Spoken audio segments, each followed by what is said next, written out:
Hello everyone, আমরা আছি মুনমুনের ক্লাসরুমে করছি মডেল কোশ্চেন পেপার 2। আজ তার সেট 2 করবো বা সেট 2 এর পার্ট 2 করছি। পেজ হচ্ছে 437 438। বলেছে 120 সেন্টিগ্রেড উষ্ণতায় বিশুদ্ধ জলের বাষ্পচাপ কত। আর আছে দ্রবণের সংখ্যা ধর্মের সাহায্যে ক্রোন দাবের আণবিক ভর নির্ণয় করার ক্ষেত্রে তিনটে বিশেষ শর্ত।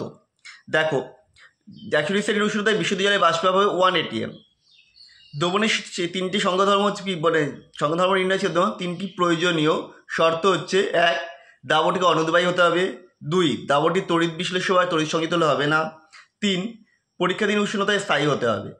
তারপরটা আছে অঙ্ক 25 সেন্টিগ্রেড উষ্ণতায় একটা তড়িৎ বিশ্লেষ্য পদার্থে বলে দিয়েছে, বিক্রিয়া বলে দিয়েছে। সেই বিক্রিয়াটির ΔG0 এবং সাম্যধর্ম বের করতে হবে। আমার বিক্রিয়াদের দুটোর E0 অর্ধকোষ ভ্যালু বলে দিয়েছিল।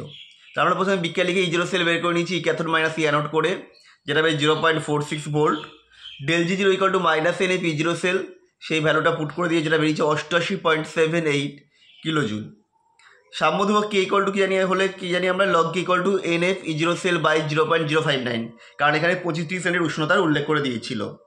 তাহলে এটা করলে ক্যালকুলেশন করলে যেটা আসছে K এর ভ্যালু 3 × 3.92 × 10⁻15। পরটা থার্ড বিট মিশ্রণের দুটি ব্যবহার।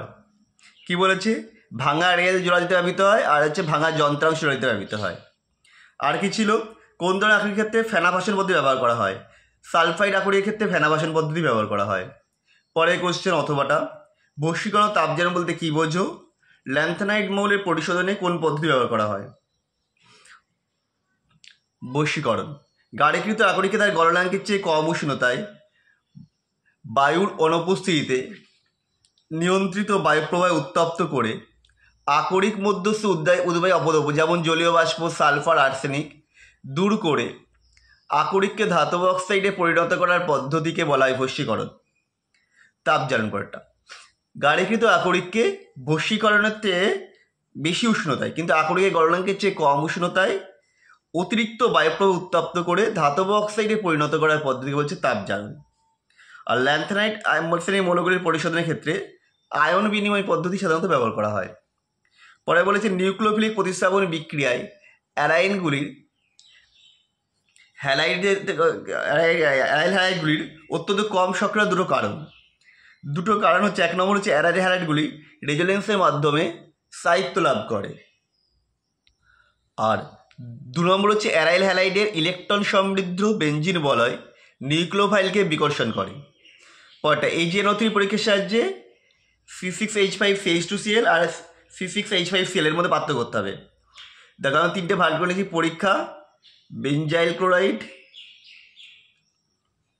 আর এটা হচ্ছে ক্লোরোবেঞ্জিন। পরীক্ষাধীন নমুনার মধ্যে AgNO3 যোগ করা হয়েছে।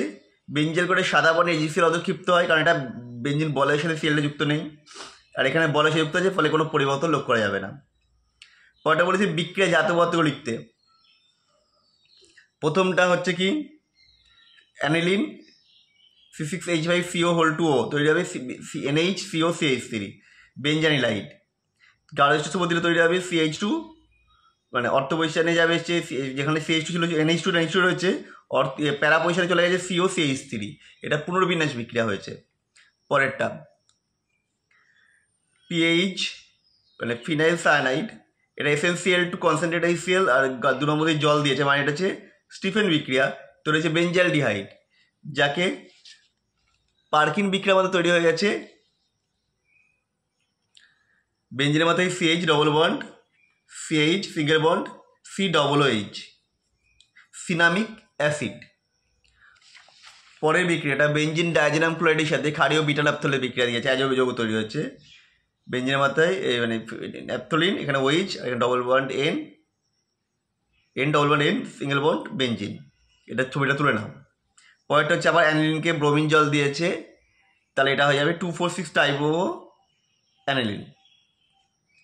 তারপরে একটা অঙ্ক দিয়েছে মানে যৌগ শনাক্তকরণের, যে C5H7NO আণবিক সংকেতযুক্ত একটি জৈব যৌগ এ P2O5 সাথে বিক্রিয়ায় B দিচ্ছে, এবং AB উভয় LiAlH4 এর সাথে বিক্রিয়া করে C দেয়, তাহলে এ বি উভয় আম্লিক আদ্য বিশেষে বেঞ্জিক অ্যাসিড উৎপন্ন হচ্ছে, তাহলে এ বি ও সি সংযুক্ত।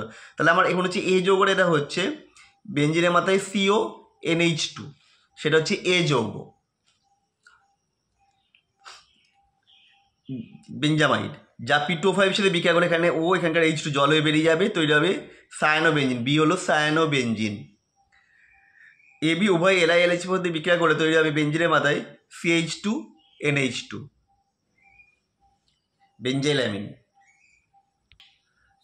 সম্পূর্ণ বিক্রিয়াটা স্ক্রিনে দিয়ে দিয়েছি, দেখে নাও।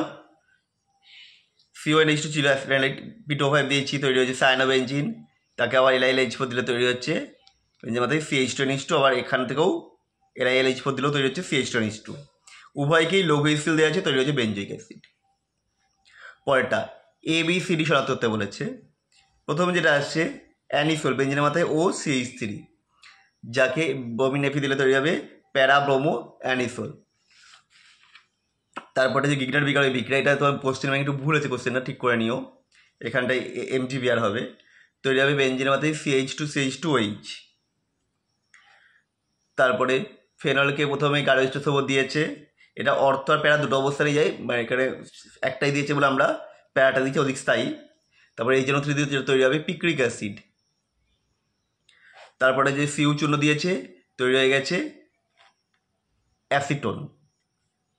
আজকে আমাদের পার্টটা এখানেই শেষ করলাম। 4-এর জি এর অথবা থেকে যদি দেখতে হয়, অবশ্যই তোমাদের আমাদের থার্ড পার্টটা দেখতে হবে। ততক্ষণের জন্য সঙ্গে থাকো, খুব তাড়াতাড়ি নিয়ে আসবো।